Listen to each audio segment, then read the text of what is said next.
नमस्कार।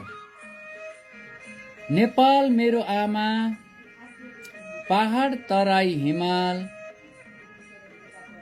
हाम्रो शिरमा हिमाल, हृदयमा तराई र आत्मामा पहाडको दृढता। साना साना गाउँ, ठुलो सपना बोकेको मान्छे, रगत पसिनाले सिंचेको खेत, यी सबैले भन्छन् हामी नेपाली हौं। सगरमाथा जस्तै अडिग आज भावुक छु म देशलाई सम्झेर। यो माटो, यो हावा,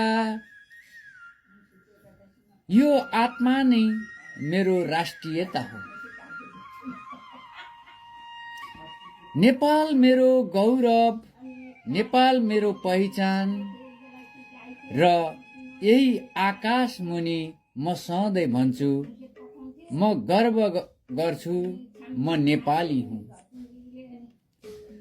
म गर्व गर्छु म नेपाली हुँ। धन्यवाद। हजुरहरूलाई कस्तो लाग्यो पक्कै पनि प्रतिक्रिया दिन नबिर्सनु होला है त। धन्यवाद।